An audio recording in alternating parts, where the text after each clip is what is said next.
menentukan puasa di awal bulan Rajab, ini nggak boleh, tidak ada.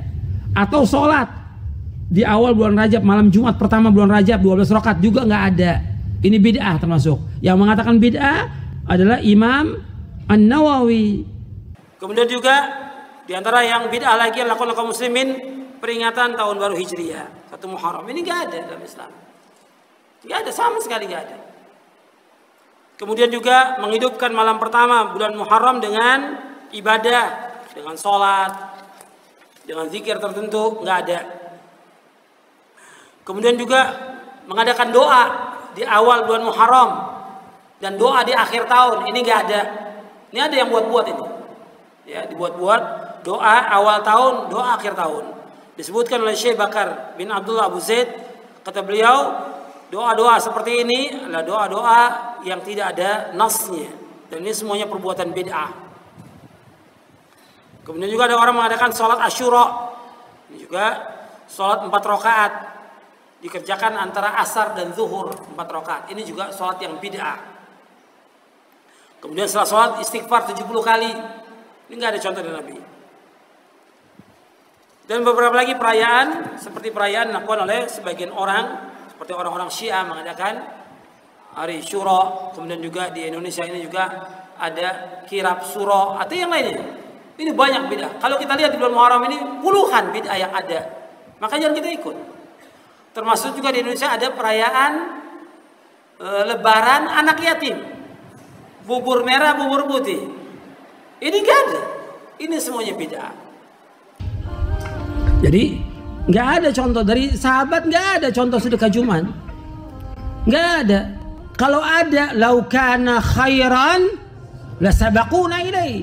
Kalau seandainya ini baik, para sahabat sudah mulai. Nggak ada nas mengkhususkan di hari Jumat itu.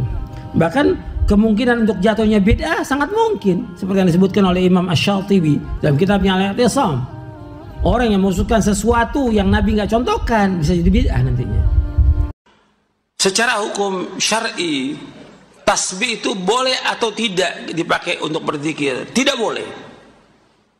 Bid'ah hukumnya. Dan itu yang kuat pendapat. Itu pendapat yang kuat. Mengadakan peringatan malam nisfu Sya'ban. Ini nggak ada. Nggak ada. Riwayat yang mereka bawakan, hadisnya maudhu. Maudhu artinya apa? Palsu. Ada beberapa riwayat yang maudhu bahwa malam nisfu Sya'ban itu dianjurkan sholat 100 rakaat. Setiap rakaat baca Al-Ikhlas 10 kali, maka dinamakan sholat alfiyah. Alfiyah artinya alaf 1000. Sholat alfiyah. Ini perbuatan beda dilakukan. Atau baca Yasin berapa kali segala macam. Nggak ada contoh dari Rasulullah SAW. Ini hadisnya maudhu. Maudhu, palsu hadisnya. Nggak boleh dipakai sebagai hujah. Jadi nggak ada peringatan-peringatan malam nisfu Sya'ban, nggak ada di Rasulullah SAW.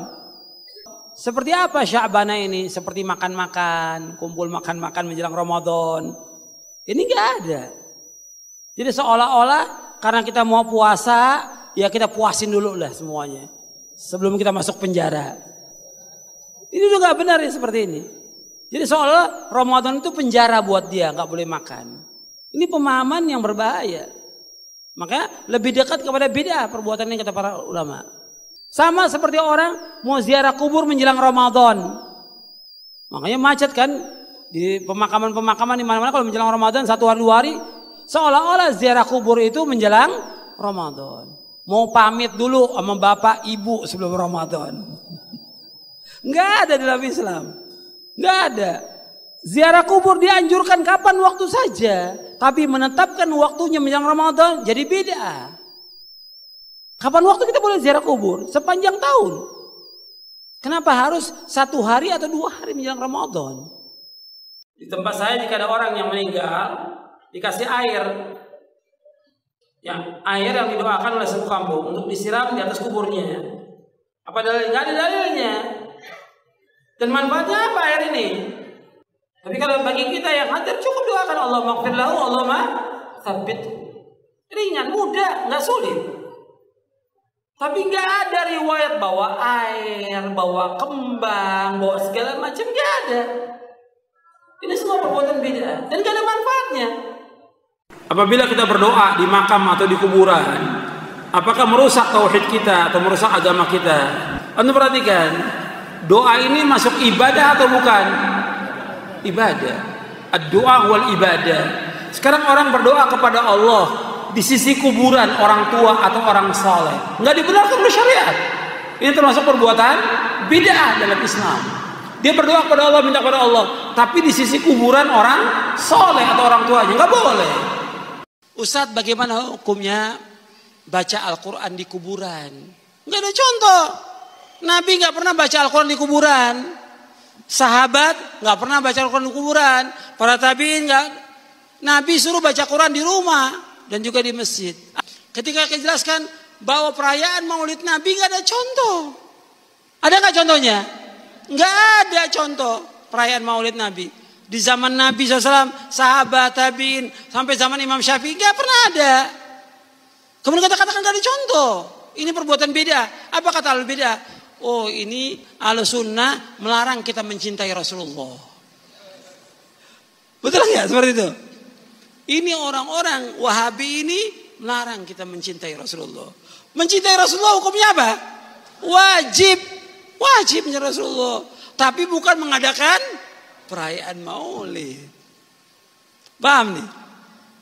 Banyak ahlul bidah seperti itu. Ya.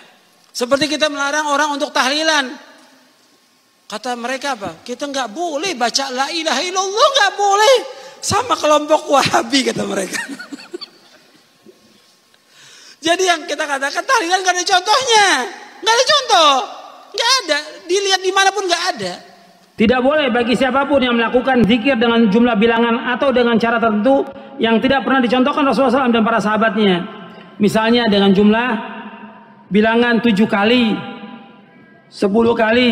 Ini semuanya adalah perbuatan bid'ah yang gak dicontohkan oleh Rasulullah SAW. Bid'ah ini. Banyak salawat-salawat yang bid'ah yang dilakukan oleh kaum muslimin. Seperti apa? Salawat Tibul Qulub, salawat Nariyah, salawat Badar, salawat Al-Fatih. Ini gak ada. Dan setiap torekot punya salawat sendiri. Berapa puluh torekot yang ada. Ini gak ada. Salawat-salawat yang diadakan ini semuanya bid'ah.